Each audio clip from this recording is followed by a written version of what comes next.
Good morning. We are on location in Prince George with Alyssa Liere, Executive Director of the Exploration Place in Prince George. Alyssa, welcome Hi. to the Yeah, show. thanks for having me. This is very exciting. My first Yeah. time doing a live stream podcast, so this is cool. Oh, great, great. Yeah. Mine too, Oh, actually. perfect. We're learning together. That's great. Yeah. So Alyssa's the Executive Director of the Exploration Place. It's a place that I'm really familiar with. I've brought my kids there since they were little. We've probably run into each other a few times. Definitely. If you've been there 13 years, you said? Yeah, I've been at the Yeah. Exploration Place for just about 13 years. I actually started there as a summer student back in 2012, 2013. I was a garden interpreter to begin with, and I've sort of moved through the ranks, going into the curatorial department and then the curator and now the executive director.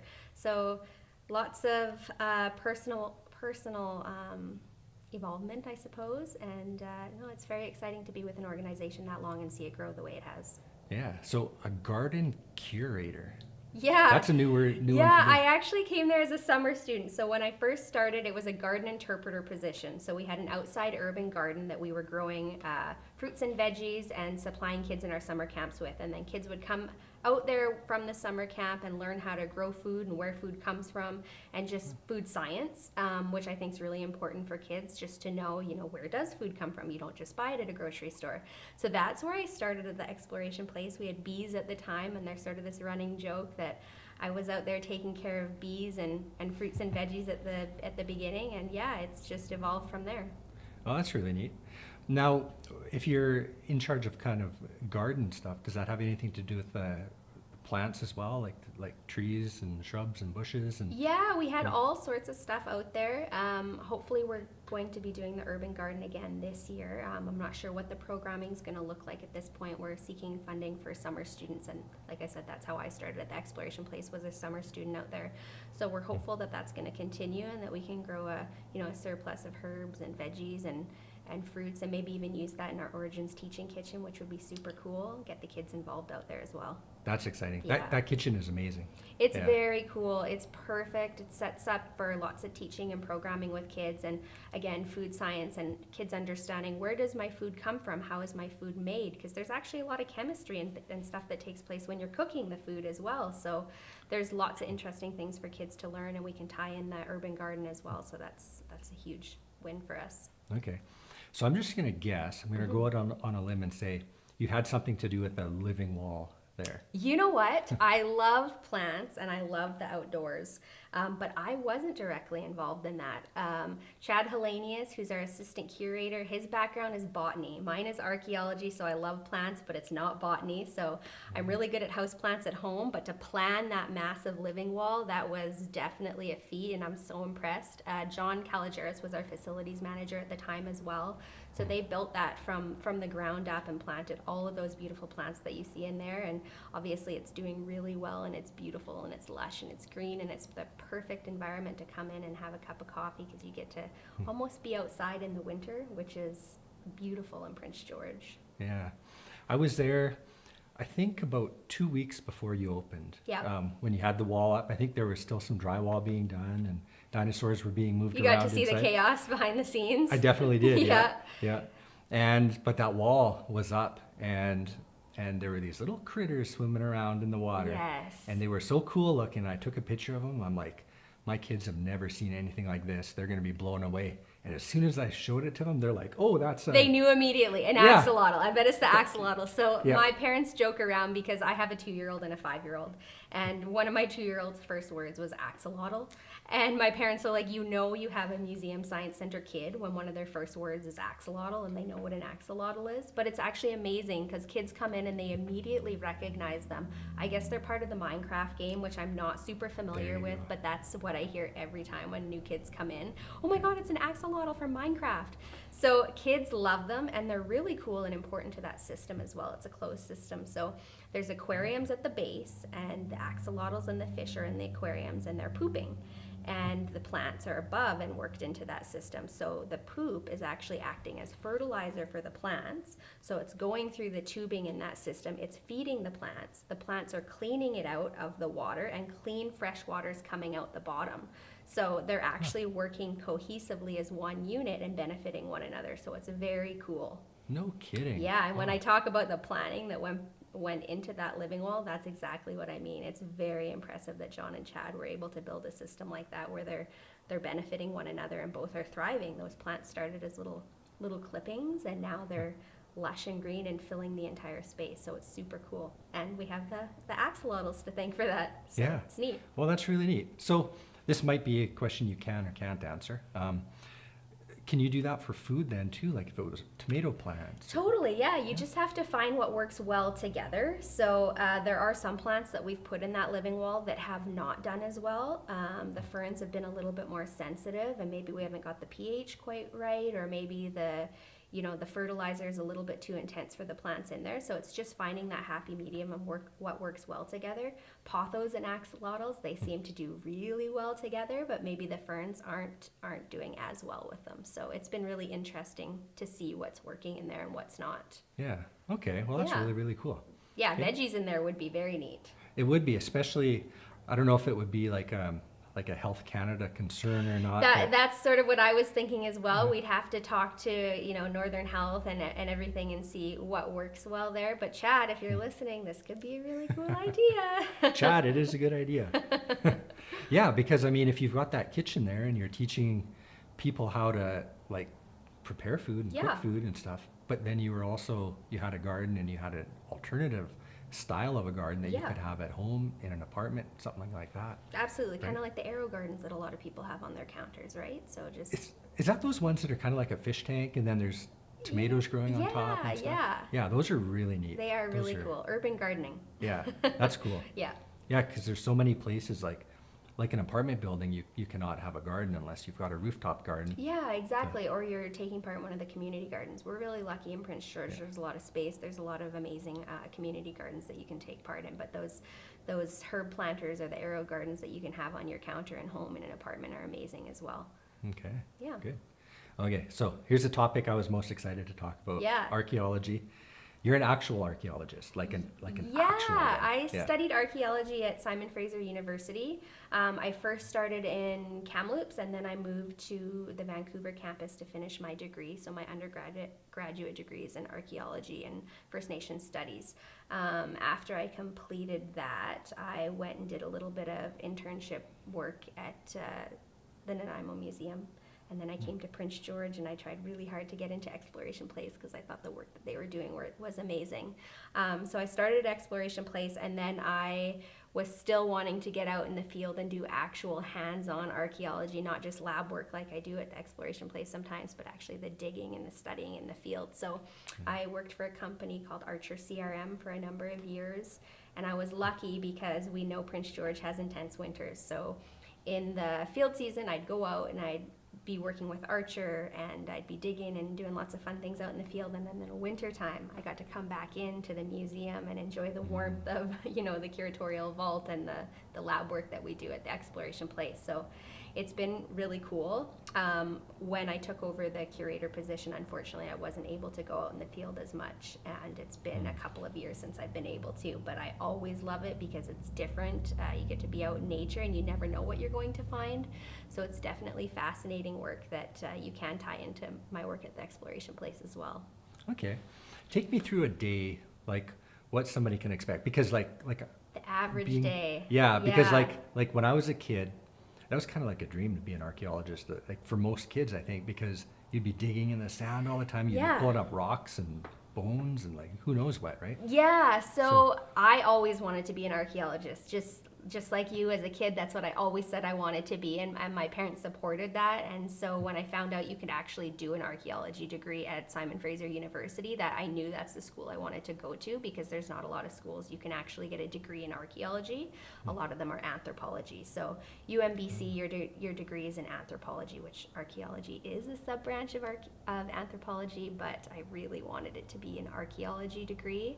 And a lot of the work that happens in British Columbia is called cultural resource management. So you're working with the resource sector, and you're going into the areas where there's going to be industry working, and you're making sure that there's not going to be disturbing of archaeological sites, because archaeological sites are protected in British Columbia. So that is the average work that I was doing. So a lot of it is shift work. So you'd be 10 and 4 is what my usual shift was when I was doing cultural resource management with our archaeology firm. So for 10 days, you're kind of going into the middle of nowhere and doing archaeology. A lot of it is forestry. So you're looking at proposed cut blocks, and you're walking those cut blocks and just making sure that they're not going to be disturbing archaeological sites. Which is really fascinating and really interesting. It's nice to be in the middle of nowhere and see, you know, nature and where people may have been. So archaeology is the study of humans. And a lot of people get paleontology and archaeology sort of mixed up, which paleontology is animals and dinosaurs. Dinosaurs is what people think of when they think of paleontology, whereas archaeology, we're studying people. So in British Columbia, it's Indigenous history that you're really looking at. Oh, okay. Yeah. I thought archaeology was always just digging stuff up. Like You are artifacts. not the only one. So yeah, paleontology, dinosaur bones, archaeology, Indigenous history in British Columbia, essentially. So looking for projectile points or pit houses or cache pits, basically evidence of where Indigenous peoples were living and hunting and camping in the past. Okay. So would like cave paintings and stuff fall under that? Yeah, as well? pictographs and pectoglyphs, that we do find those in British Columbia, a little bit more rare, but absolutely. And I was lucky enough to see some of that while I was working in cultural resource management as well. Were you ever involved in like, what do you do? Like scout out a location before they plan to develop it, and then where you've actually found stuff? Yeah, so a lot of it is empty holes. You're doing shovel test pits, and more often than not, you're coming up with nothing. But the odd time, you're lucky enough to find something. And I was lucky enough to find some stone tools. When I did my undergrad, we had to do a hands-on field school. And so in my field school, I was excavating a pit house. So it's funny because when you're doing your field school, you're finding a lot of cool stuff because you're working on a site, you know you're working on a site, and typically you're going to be finding things all day long. But when you're actually out in the field doing cultural resource management, you quickly find that you don't find as much as you did in field school, and it's not quite as exciting in that way. But when you do find something, it is very exciting and very cool because if you find something and you pull it out, you know that it hasn't been held for thousands of years, and it's kind of a neat feeling to hold a stone tool that you know someone made 1,000 years ago and hasn't touched since then, and you're a human holding something that was made essentially 1,000 years ago or more, or maybe a little bit less, but it's interesting and it's a neat feeling. It's hard to describe. Wow, that must be cool. Like, what are some of the neatest things you've actually found? Like, as far as tools go, I picture arrowheads. Yeah, right? exactly. Yeah. So projectile points, like an arrowhead or pieces, a lot of the time they're broken, so that's why they're left behind. Maybe they were used for hunting, or maybe someone was sitting there making it and they broke it as they were making it and they kind of throw it away. A lot of the time what you're finding is lithic debitage, and that's the pieces that have come off of a stone while they're making a projectile point or an arrowhead. So that's definitely the most common thing that you're finding is the debitage from when they were making those tools. It's not quite as common to find this full, beautiful point that we all hope that we would, dig out of the hole, but when you do, it is very exciting. So what happens if you're on a cut block and you find that? They must hate that, right? They don't want that to happen, right? Yeah, so then of course your job as an archaeologist is to protect that. So you want to make sure that you delineate the site and find the full extent of where the site is and mark those boundaries and make sure that it's protected from development and that it's not going to be impacted. Okay. Do you bring First Nations groups onto site with you after you make those discoveries? So I suppose it depends on the firm. The firm that I worked for always had Indigenous participation. So whatever territory we were in, we had an Indigenous community member come from that territory and be part of all the archaeology work that was happening, not just if a site was found, but the actual walking and testing every little element that went into archaeology and cultural resource management. There was Indigenous community participation with the firm that I worked for. Okay. I think that's important in British Columbia, and most firms are doing that, and they see why that's important, and they're having Indigenous participation.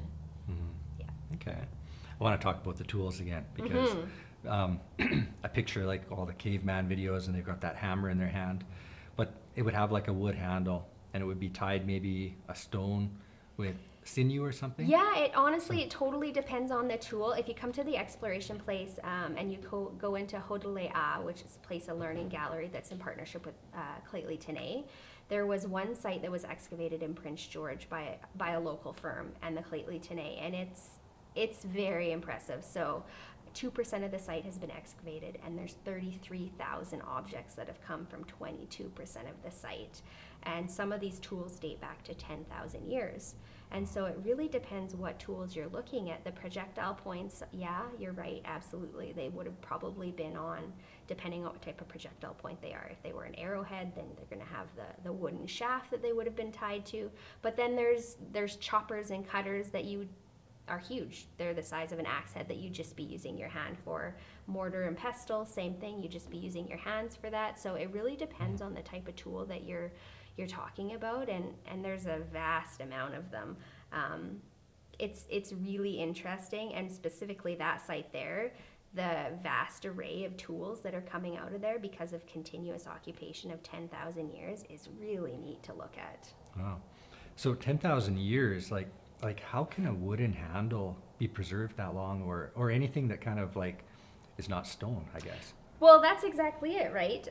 A lot of the time it doesn't last, and so archaeologists are able to do carbon testing on sort of the ground and the contents of the ground surrounding those stone tools, and that's why provenance is so important, and that's why provincial law, prohibits people from removing those objects out of situ, because it's really important that we're actually able to look at where those objects are located to accurately date them and get information about them. Once we remove them from there, you can't date stone.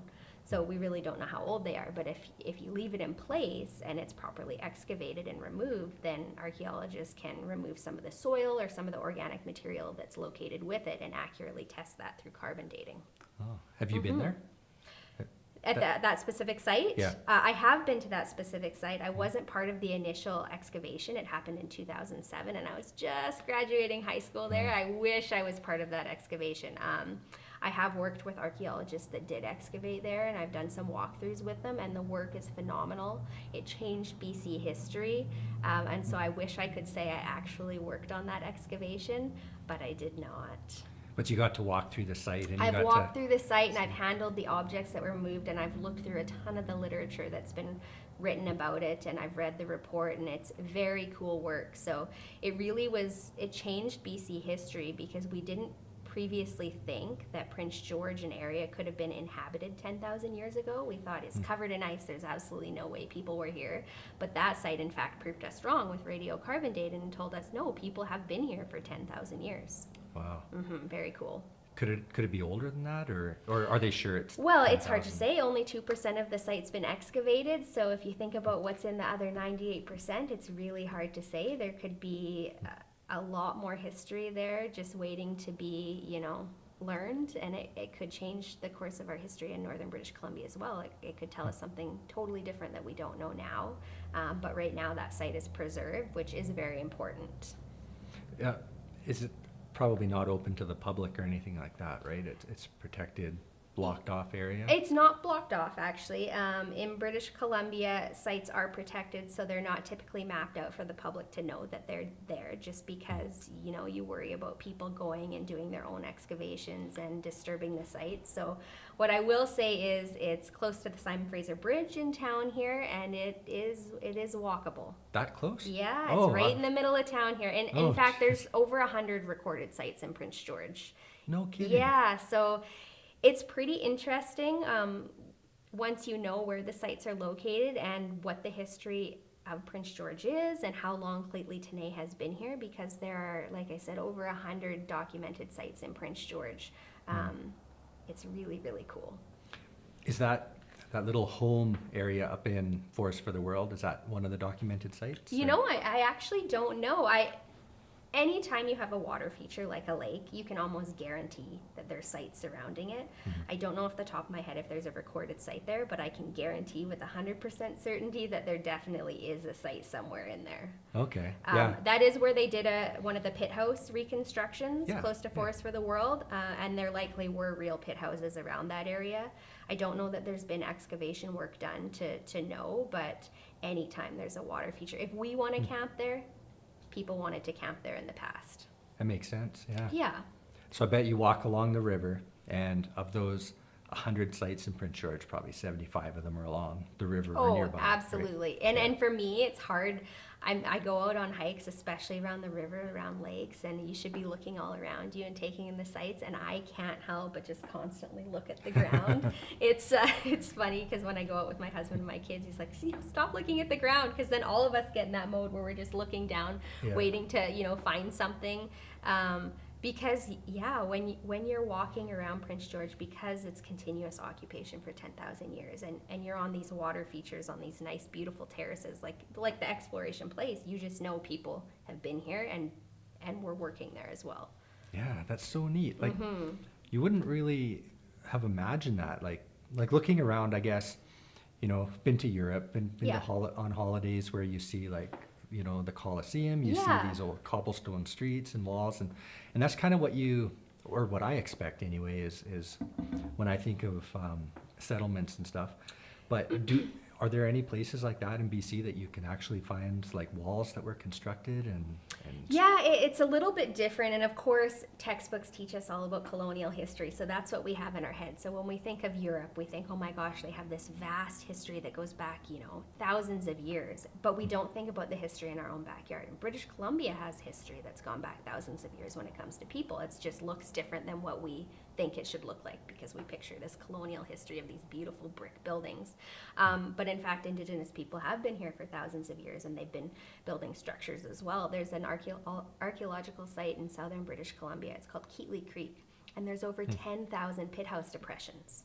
So 10,000 homes. It was a city thousands of years ago located in southern British Columbia, and that site's really cool when you go and visit it. And if you look at a picture, it looks like a moonscape. It's just depression after depression after depression. So yeah, there's definite evidence of buildings and cities as well, not just small settlements like we think of around Prince George, but Keatley Creek, check it out. It's really, really interesting. 10,000? I can't even imagine that, because that's like downtown, like Prince George, the whole bowl area. That's a full lot of people. depressions. It blew my mind when I actually visited the site. Like I said, it looked like you were on the moon, just riddled with these giant depressions. Wow. Very interesting. So do you know what those houses must have looked like at the time? The pit houses? Yeah, and in southern British Columbia, there's a few places where they're reconstructed. Where I went to school for the first couple years of my undergraduate degree in Kamloops, the pit house village there, which is close to the Kamloops residential school, they have a lot of those pit houses reconstructed. So as field schools were happening, they were reconstructing the pit houses afterwards. So those are real traditional pit houses that you can walk into. Right now, the museum's open, I believe, starting this spring, and you can go walk into those pit houses and then walk into the museum and see some of the materials that's been collected from them. So that's really interesting to see. There are a few places in British Columbia where they are reconstructed on original pit houses that you can actually check out and see this is what life was like at this time. Yeah. Yeah, it's very interesting. Because they would have had fires inside probably. And all Yeah, that. yeah, and so they would have been underground. Those would have been winter homes, which kept people warm in the winter months. So really, you're staying in there for most of the time. The snow is insulating you underground, and then there's holes in the top where they'll have the fire in the pit house, and then obviously the smoke is coming out the top, but it's keeping everyone warm underground there. Nice. Yeah, Nice. it's really interesting. Yeah. I met somebody a few months ago now, and he was in here, and he actually wants to record a podcast as well. Oh, cool. And yeah, and he was talking about housing for Indigenous people, and how what we really need to do is kind of go back to the ways that these homes were built back in the day. Yeah. Because in a lot of ways they're superior to what we have now in winter, right? And for people that are particularly like so many people have so much difficulty finding housing right Yeah. now, you would think it would be so easy to kind of just, Well, I think there is a couple, right, in town here or just outside of town that is building or has built an earth home. And I think those are becoming more popular because, I mean, what better way to insulate your home than sort of be underground, and protecting you from the elements, but then the soil and the earth is insulating your home. And there's a lot of science that goes behind Indigenous knowledges and ways of knowing, like a pit house, for example. It's incredibly comfortable in there in the winter months with the snow insulating you and the ground insulating you and that fire going in there. So it's pretty cool to look at. right? It seems obvious, doesn't it? It does. Yeah, like, and it's weird because I do a lot of real estate video work and stuff too, and I go to see some of these new houses, and they don't even have a basement anymore. They just lay a slab down, build a house on top of it. And growing up, like that, one of the things that I did was I went into the basement in the winter because it was so cool down there. Yeah. But now these houses don't have even basements. And Well, and that's just it. I mean, I look at my own home, and in the summertime, I don't have AC in the house other than a couple window units. So that's where we go in the summertime, right? We have all these windows, and the sun beams in, which is beautiful, but it very quickly heats your house up to an unbearable level. Where do we all go? We go underground into our basements where it's nice and cool and comfortable, and that's just it. It makes perfect sense. do you know if you talked about the earth houses, but do you know if any Indigenous communities are actually working on any type of housing projects of their own? Likely, I think there are a lot of Indigenous communities that are working on housing projects. I think Clayton Tenay is as well. Unfortunately, I don't know the details of that. But there has been talks about how cool it would be to reconstruct a pit house even in Clayton Tenay Memorial Park, where traditionally there would have been pit houses and people can go in there and check it out. So I definitely think that, I'm not sure Clayton Tenay is working on traditional housing projects like that specifically for community members to live in, but they're certainly working on community housing and also on looking at building traditional pit houses for public viewing and learning opportunities. Okay. How big would one of those be? Like, You know, they're varying sizes. It depends on the family unit that was living in them. I've seen them as big as 30 meters across. wow. So they can be quite large. Yeah. Yeah, and you can think about how many people you could stick in there in the wintertime. So pit houses are what are common around here. Yes, this definitely in area, northern yeah. British Columbia, around Prince George, pit houses would have been the traditional winter dwelling. It varies in different communities. I know when you get closer to the coast, there's long houses or different styles of rectangular winter dwellings, but in Prince George and area, it would have been the traditional pit houses underground. Right. So the long houses on the coast, those are what we learned about in school, right? Everybody knows Yeah, about more traditional in the way we think that they're constructed above ground, out of lumber, in more of a building style that we're familiar with now. Yeah. those. Okay.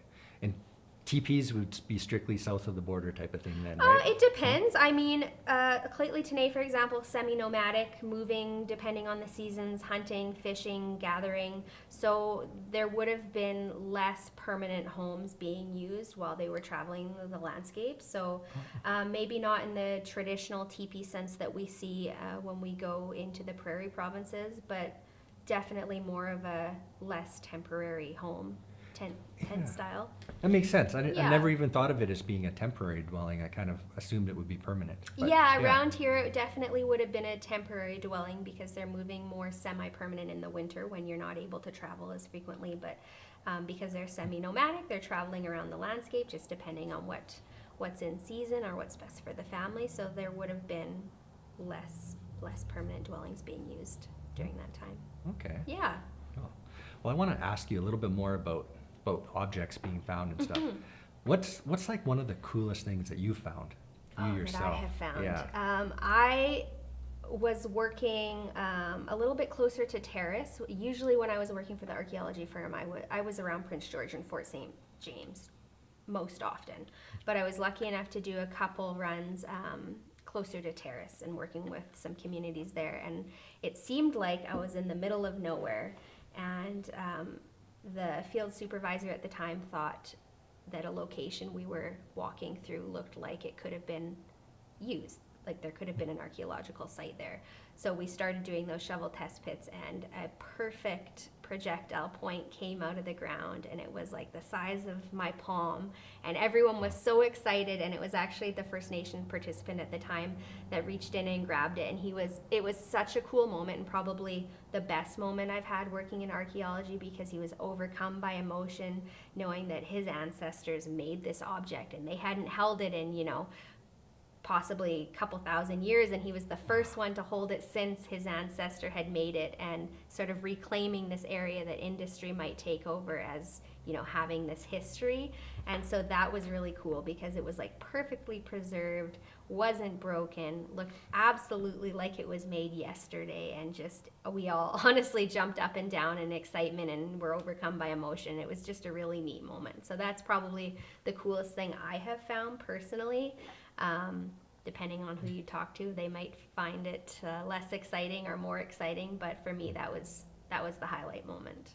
That sounds like something pretty exciting. I would love to see some of those.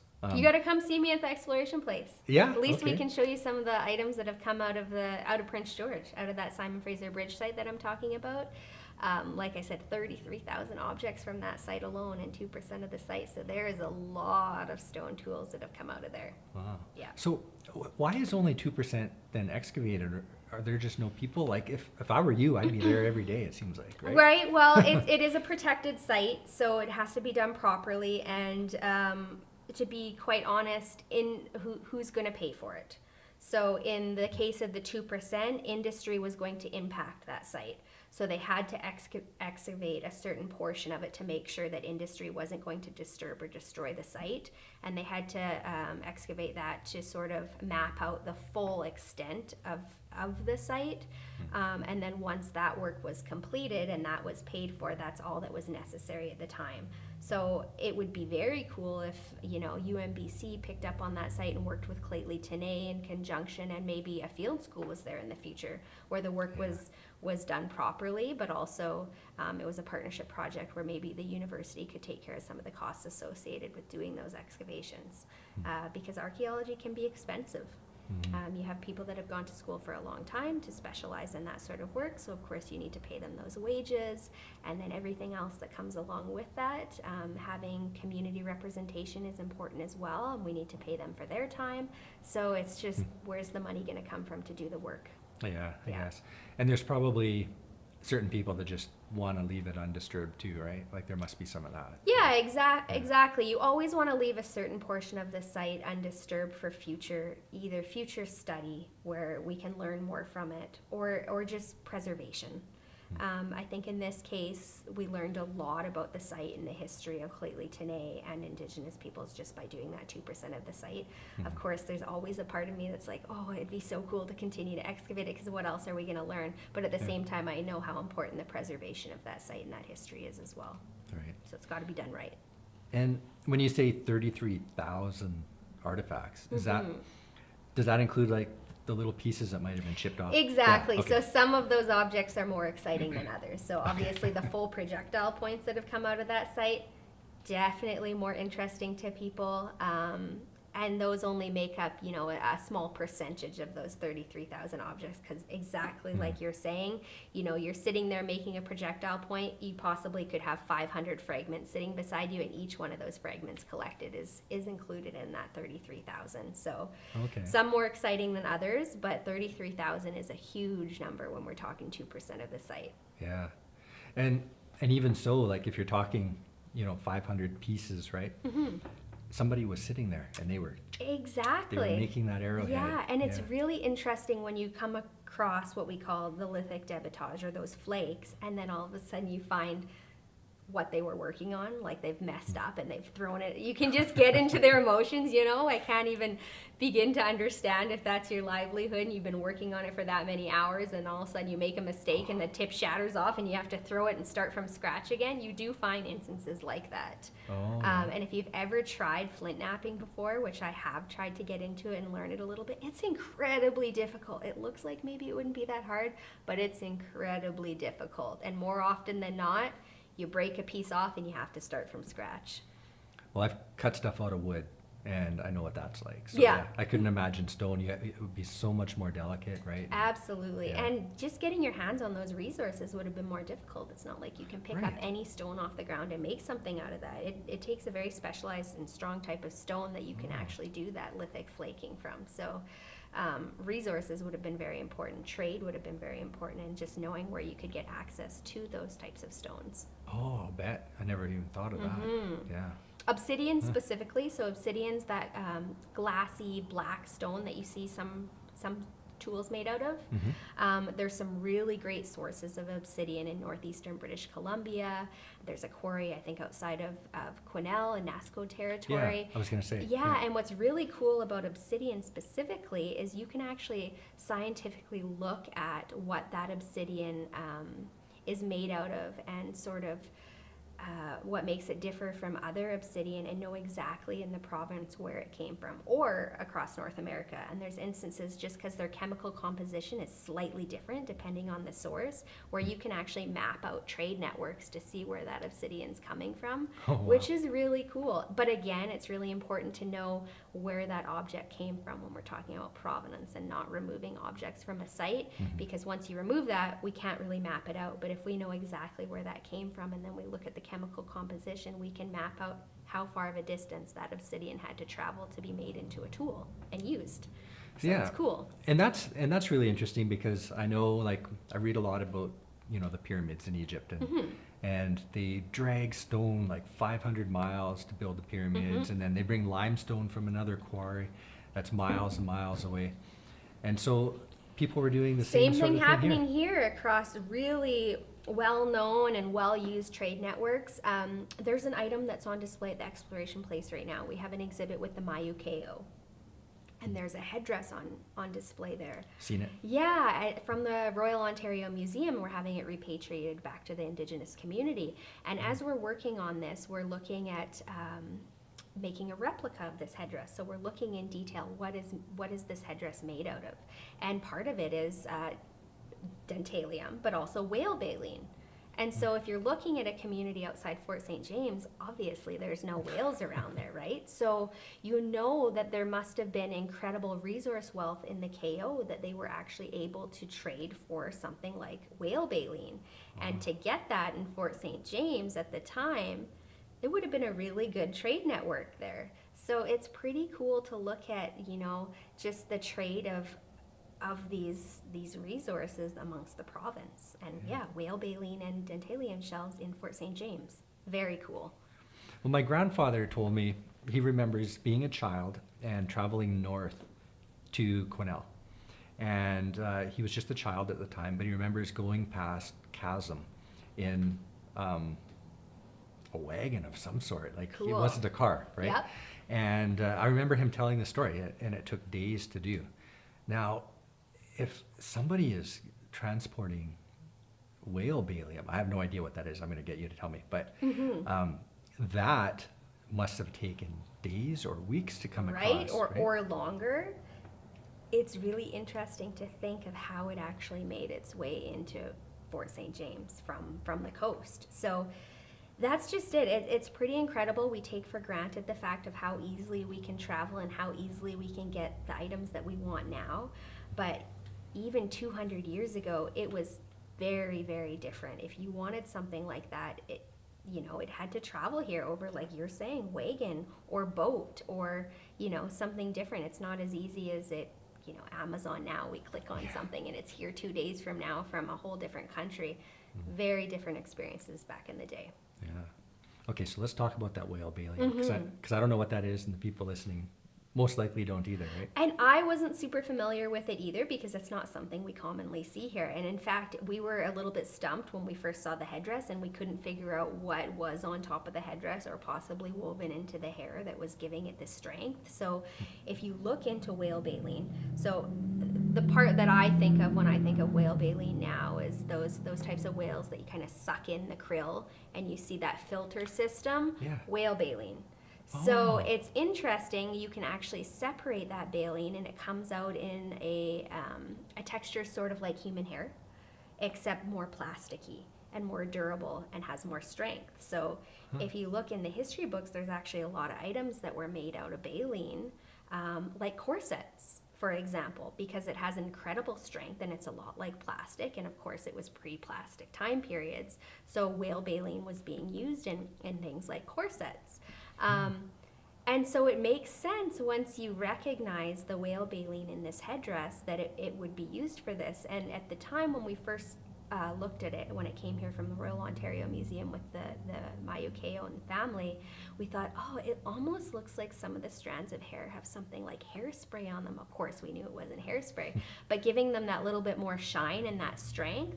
And only now looking at it, are we thinking, oh, well, actually, it's probably little tiny strands of whale baleen woven into the braids through the hair that's giving it this extra strength. So they added it to supplement the strength. Yeah, exactly. Oh, yeah. It's really interesting. Wow. Yeah. So that takes a lot of thought to kind of come up with that idea. Absolutely. First of all. Yeah. And so we have some of this whale baleen now on display at the exploration place. So I recommend coming and checking it out, and you can look at the texture. And at first, at the end it looks like a hard chunk of plastic, but as the fibers are separated at the top, you can see the hair-like structure that it does become. And then you can quickly realize what you could utilize that material for that maybe you hadn't thought about before. Because like me, I had never thought about whale baleen in products that were used at all. Somewhat contemporarily, but in fact it was used quite a bit. Wow. I've seen that headdress. Yeah. It's behind glass, right? It's kind of, it was in the center of the room last time I saw it. Yeah. What else is it made out of? Because it's intricate, right? That headdress specifically is so amazing, and we're so lucky that the family's trusted the exploration place to work with them on getting this headdress back home. It's actually made out of human hair, so essentially ancestral remains. The family is from the Mayukeo, which is a KO outside Fort St. James, and they actually found this headdress in the Royal Ontario Museum's collection. They recognized it and can actually trace it back in their history to when it left the KO. And so they actually went to Ontario to visit the headdress and then worked with the exploration place to bring it back home. We started out on a long-term loan to bring it back here, and we're working on having it permanently repatriated to the family. They were able to raise the funds to get this beautiful custom-made case for the headdress that's, temperature and humidity controlled so that it's really well taken care of and it's not going to degrade, and came up with the funds to actually get it back here. So now we're just actively working on ownership being returned to the KO. And so when you look at it, like I was saying, it's made out of baleen, dentalium shells, and human hair, and then tied together with pieces of sinew and feather. So it's really, really interesting and intricate, and obviously really meaningful to the KO. And with those types of resources and, the ancestral remains of the human hair, that this headdress would have belonged to a well-standing person in the community. So likely a chief in the community would have worn this headdress. That's interesting. It's very interesting, and it's really cool that it's come back and the family's actually able to visit it, and the KO members can see it again and have it back home. Yeah. Do you know how it would have been moved initially? Like, was it moved hundreds of years ago, or? Yeah, so Father Maurice at the time somehow got his hands on it, and he actually brought it back to Ontario and donated it to the museum. So the in-between's a little bit iffy on how exactly he got it and then how he got it back to Ontario. But we do know that it got in the hands of Father Maurice, who then brought it to Ontario to the museum, where it's been ever since. Okay. And it's interesting as a museum professional, but also an Indigenous person, the contradiction between seeing a beautiful artifact like that behind a case and having it in something that's, temperature and humidity controlled so that it can last another, 500 years. But also realizing that this item means more than just being an artifact behind glass, and that it has a use that it was intended for, and knowing that maybe preserving it in the way it is isn't the best thing for it, and maybe it should be used as it was intended to be used for. So that's where working with the Indigenous communities is really important, so they can decide, do they want to preserve it? Do they want to create a replica of it? You know, what would they like to do with it? Because ultimately, that decision should be up to them and not the museums. Yeah, true. You know, one of the things that I find is really amazing is you're talking about what it would take to create a replica of it. And it sounds like, kind of like with the pyramids, like you have no idea. Like Yeah. you'd have to source materials from all over, you know, the province, maybe further, right? And then find a way to work it. It with really tools. talks about the incredible knowledge that these, in this case, the Mayu KO and the community had, because we actually had to partner the Mayu KO, the Exploration Place, and BD Biodiversity Museum out of the Museum of Anthropology into working together for them to come with their staff scientists and identify some of the things that were in this headdress, like the whale baleen. Because personally, I wouldn't have recognized that. I'm not familiar with whale baleen. I haven't seen it woven into something like that. And when they came up as professionals, they quickly identified it as whale baleen. And so the incredible knowledge that the community had that sort of has been lost to time is significant. So it's really neat talking about creating a replica.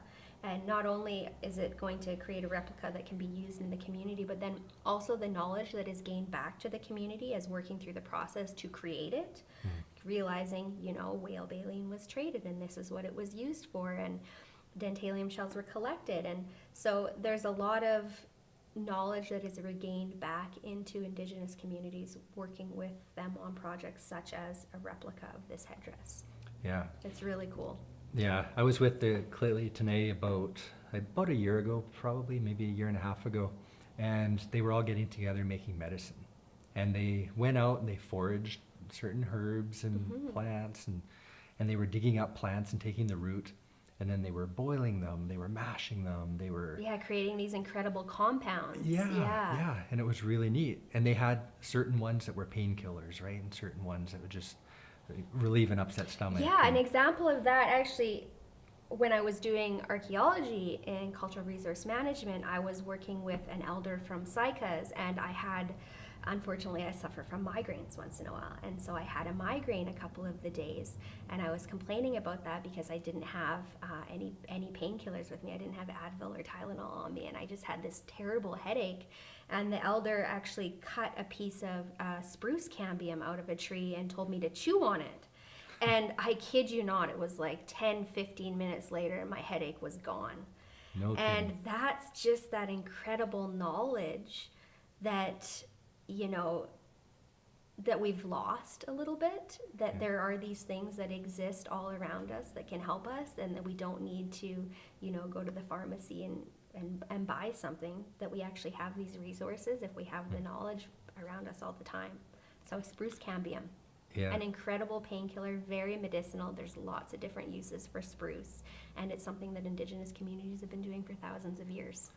And anybody who's grown up in this area, their bodies would be like, they probably would be used to that, right? Yeah, exactly. I mean, yeah. it's natural. So a lot of the times these natural compounds are likely, I'm no pharmacist or medical professional, but I assume would be a lot easier on our bodies than some of the other things that we currently take. Yeah, nice. Oh, that's pretty interesting. Yeah, very cool.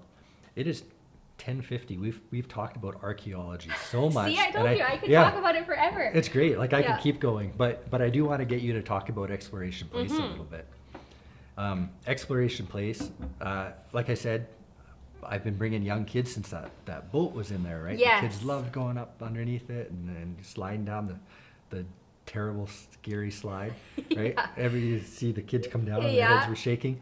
But let's talk about the Exploration Place now, because I was in there, like I said, after the renovations, and you've got that living wall, you've got a new entrance. Yep. It's very different inside now. Yeah, we've seen some incredible changes. So since COVID, we've done an extensive renovation, and the building looks absolutely beautiful, but not without controversy, of course. So you talk about the boat. So when you walk in now, it's absolutely beautiful, and what we used to call our Camphor Atrium is now our Gaia Gallery. So if you first walk in, you'll see dinosaurs surrounding you, you'll see pterosaurs flying from the ceiling, and you'll see this beautiful living wall for the full extent of the gallery.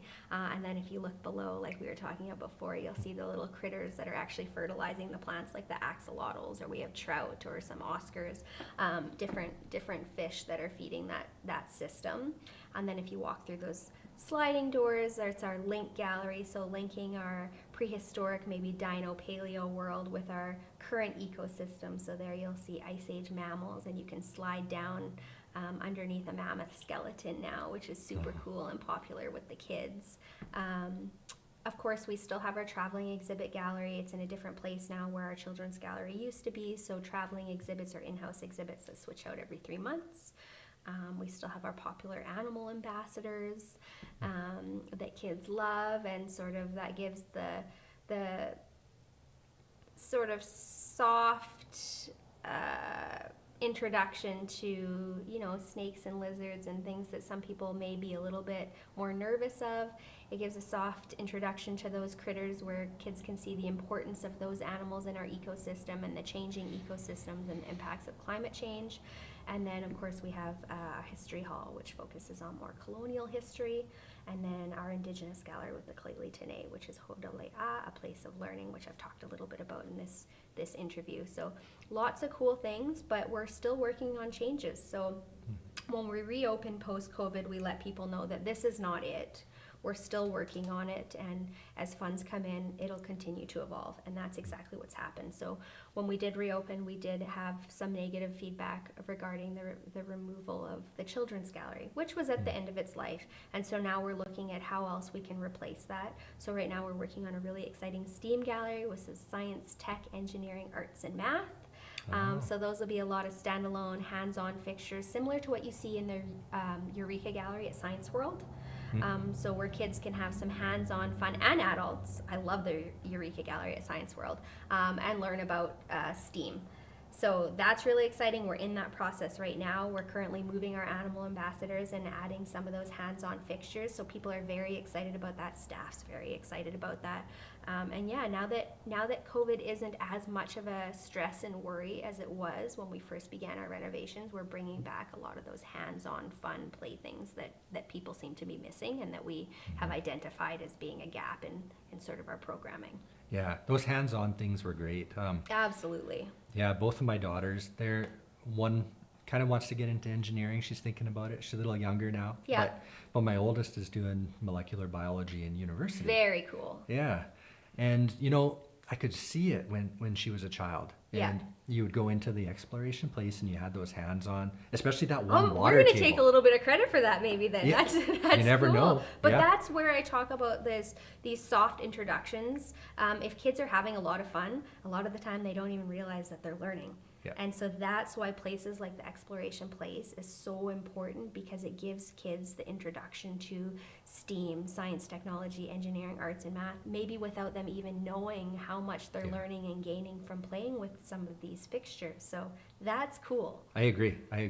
And the one thing I was going to mention was that big water table that you always put the dividers in, and it made the big waves, and the water would get really deep on the sides, right? You're having a lot of fun playing, but you're learning a lot at the same time without even recognizing it. Unfortunately, we don't have that water table anymore, but I believe it's at Overhang Climbing Gym. So if kids are really missing that does still exist in town here. Recycling is very important, so maybe it didn't fit what we were doing anymore, but it was perfect for Overhang, and they were able to reuse that. And now, speaking of recycling, we're getting some really cool fixtures from Science World that they're not using in their galleries and their programming anymore. So, and they're coming to Exploration Place for kids to use. So. It's pretty cool. There's lots of fun changes happening at Exploration Place. Of course, we have Origins Teaching Kitchen, like we were talking about as well. So programming along with food, so food science. That's really fun. Our animal ambassadors are always popular. Loki's turning 10 this year, which is our resident magpie that's come to live at Exploration Place. Our kids' school programs, we've been really lucky to receive some funding through the Drax Foundation, and all school programs, because of that funding, are free. So if you're a teacher watching this, or or your kids are in school and you want to tell your teacher about some fun place that you can bring them, the exploration place, all of our school programs are free on-site and off-site. So if you're not able to, have a bus come and drop kids off at the exploration place, we can always come on-site and do some of our really cool science programming as well, free of charge. That So sounds fun. yeah, I like to let people know that, because a lot of people don't even realize that that resource exists and that we're funded to do that work, and we want to do that work. So please come and get some really fun hands-on science programming. We want to offer it to the community. Nice. Yeah. Does the exploration place rely on funding from the community too? We do. We are a registered not-for-profit, so we are a society that does business as the exploration place, and a lot of people don't realize that we're a not-for-profit organization. We are really lucky, and we receive about 35% of our operational funding through the Regional District of Fraser-Fort George, but we still need to raise a surplus of $3,000 to $3,500 a day to keep our days open and pay the costs associated with being a museum and science center. So that's where other streams of funding are very important. Grants, we rely hugely on grants, and this one I'm talking about with the Drax Foundation is huge for us to be able to offer this to the community. And of course the Prince George Community Foundation, the City of Prince George, all really helpful funders that help us continue the great programs and education that we do in the community. Because we're a not-for-profit society that has to raise a lot of money each day to keep the doors open and continue to do the programming that I think the community appreciates and also expects of us. So. And people can get memberships. Yeah, memberships are huge. So memberships are great. We have a reciprocal agreement with all the science centers across Canada. So if you have a membership with the Exploration Place, for example, and you're going to Vancouver, you're going to the Lower Mainland, you get free access into Science World. Oh. And our yearly membership is almost the same price as one family visit to Science World. So it's worth supporting your local science center. And then you can use it all across the country. And another plus side, if you have little kids like me who don't appreciate standing in line for a long time, it'll send you to sort of the VIP line at Science World, the member line, where you don't have to wait in the huge lineup to get in. So not only is your entry free, but you also get to skip the big line as well, which is a huge plus for me. So our reciprocal agreements through the Canadian Association of Science Centers is really beneficial. But we really rely on community support. So Canadian Heritage, the federal government, municipal level governments, we need that funding. We see over 100,000 visitors each year, so we know that we're really important to the community, and we are a big part of Prince George. But we need the community support to keep our doors open and continue to be able to offer the programming and educational experiences that we do. So again, it's hugely important for us to have that operational funding through the regional district, and we're so appreciative of it. But we still need to raise a lot of money each day to keep our doors open. Yeah. Okay. Well, good luck. Yeah, thank you. I wanna finish on a dream of yours. Yes. So, if you could say nothing's off limits, no budget, right? No budget. And you could do whatever you wanted as an addition to Exploration Place, as kind of just like a personal venture. Kind of what would you do? What would that look like? If budget wasn't an issue and we didn't have to worry about the finances, I would love to be able to offer everyday admission to the community free of charge. In a perfect world, you wouldn't have to pay to come into a museum and science center, and that's what we would love to be able to offer the community. So I'd love for people to be able to come in free of charge, visit our galleries. Of course, I'd love to spend a whole whack of money on more STEAM fixtures to help people get inspired with lifelong learning and join the sciences.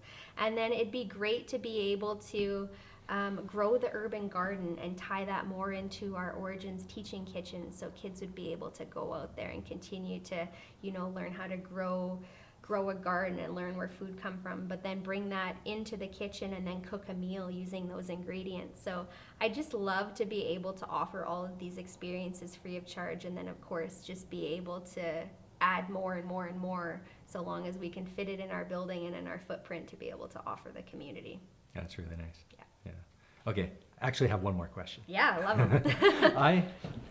I want to talk, or I want to find out, just kind of, have you been to locations like Egypt or Peru even, or anywhere that's got these like major archaeological locations, and just kind of walked around and like touched the stones and felt those places yourself?